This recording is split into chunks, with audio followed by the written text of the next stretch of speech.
Hi there. Today we are exploring the use of chemical restraints in aged care. Firstly, what are chemical restraints? Chemical restraints are medications that are primarily given to control a person's behavior, restrict movement or freedom, or in some cases sedate them.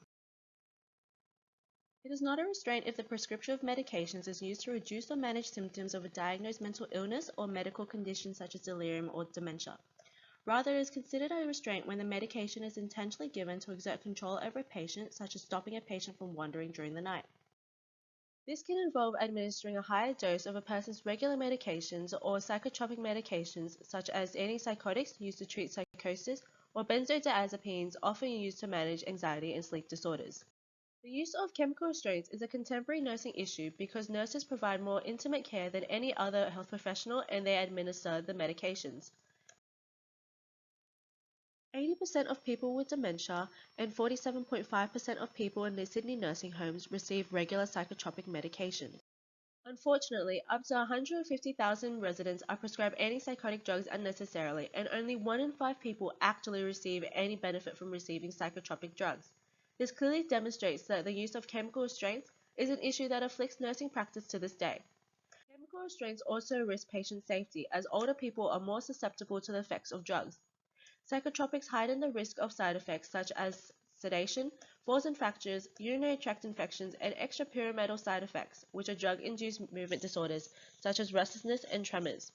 It also contributes to stroke, heart rhythm abnormalities, and increases risk of death. This is evident as the Food and Drug Administration highlighted a 1.5 to 1.8-fold increase in mortality risk for people with Alzheimer's disease receiving antipsychotics. Chemical restraints will also restrict a person's autonomy and dignity, which can decrease their self-esteem. Coupled with various comorbidities and risk of mortality, it can hinder social activities, quality of life, and intensify stress levels, thereby contributing to the risk of depression and anxiety. Thus, chemical restraints can endanger one's physical and mental well-being. Chemical restraints and a healthy workplace both are intertwined and affect the other. The inappropriate use of drugs is a practice that is driven by lack of skills and knowledge as well as a low patient-to-nursing ratio. Often staff do not know how to implement more therapeutic alternatives to manage behavior or do not have the time and resources to do so. This can lead to unmet needs such as hunger and pain, such that it aggravates behavioral disturbances. There is often great pressure from family and management to treat these behaviors quickly. This creates stress for nurses to utilize chemical restraints before other diversional activities to prevent them from resisting care. Thus, this generates an unhealthy workplace where patient needs are not met, nurses are stressed and dissatisfied with their job.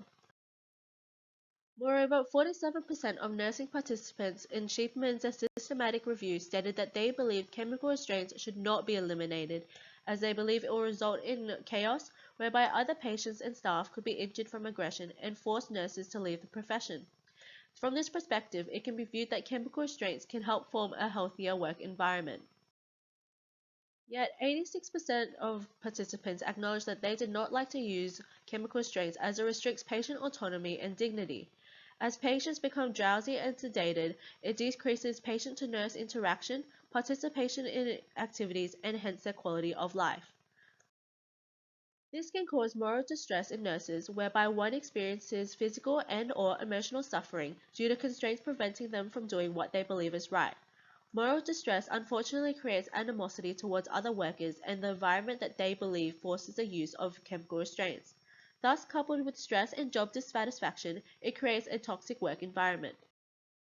However, what is actually being done about the problem? The Commonwealth Government has attempted to minimize the use of chemical restraints by amending the Quality of Care Principles 2014 to become Quality of Care Amendment Minimizing the Use of Restraint Principles 2019. It specifies requirements to minimize the use of chemical restraints in residential aged care settings. It now states that chemical restraints must not be used unless a practitioner has fully assessed the consumer as requiring the restraint.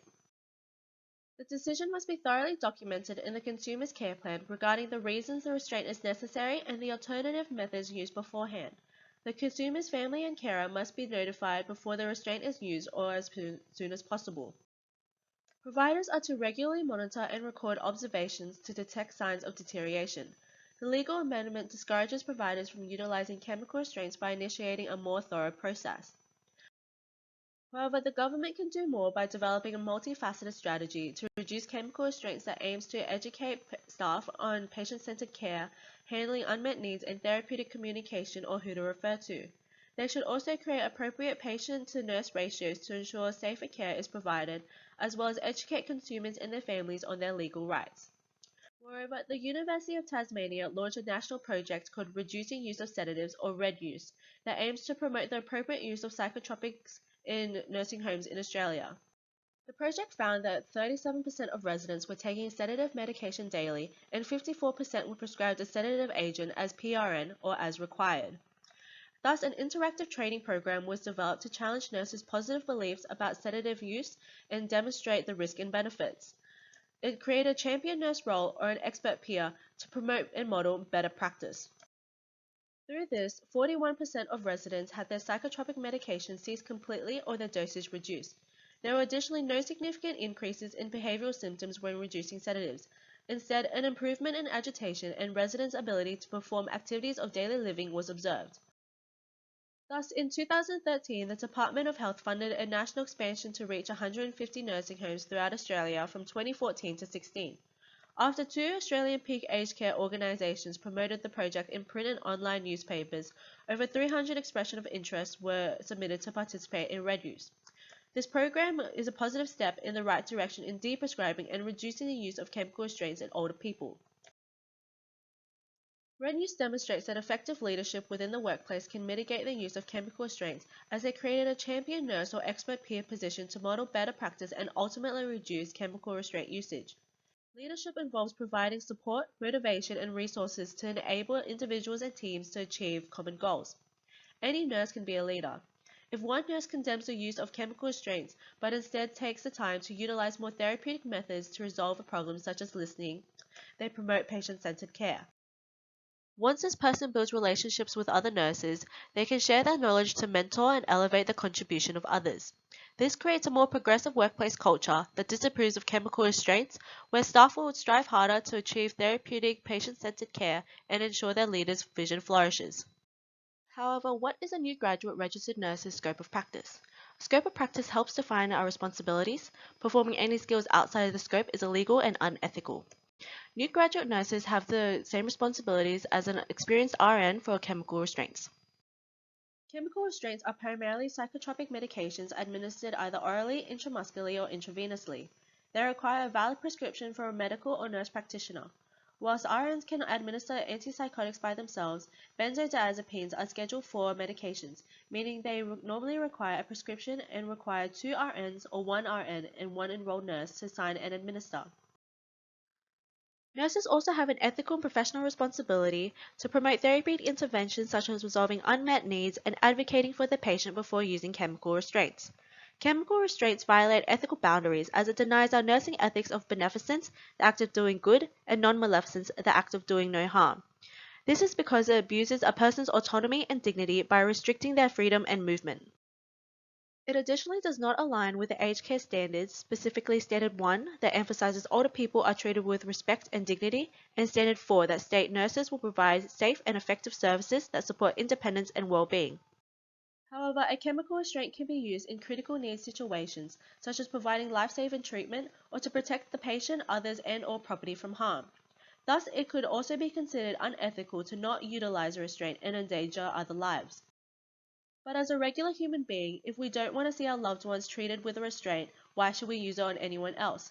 As a nurse, we have an ethical and professional responsibility to use our nursing judgment and try our best to de-escalate a situation. Chemical restraints should be used as a last resort.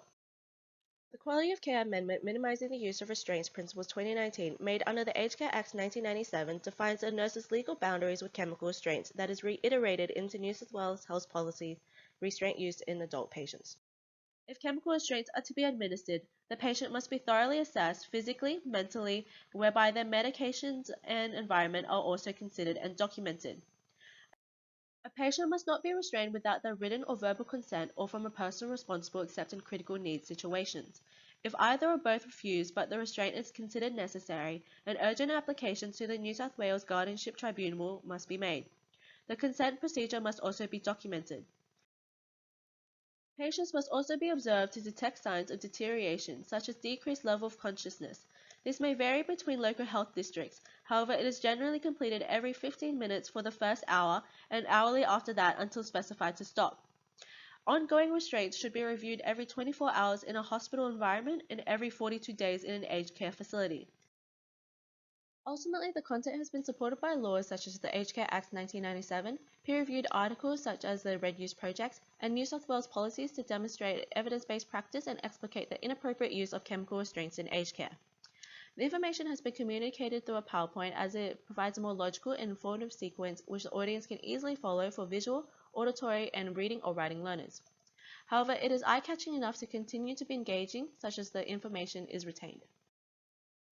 As I have seen chemical restraints used, this PowerPoint provides me an opportunity to become a leader to fight for the change I want to see by educating other nurses and hopefully empower you to advocate for patient safety and mitigate the use of chemical restraints. Thank you for listening.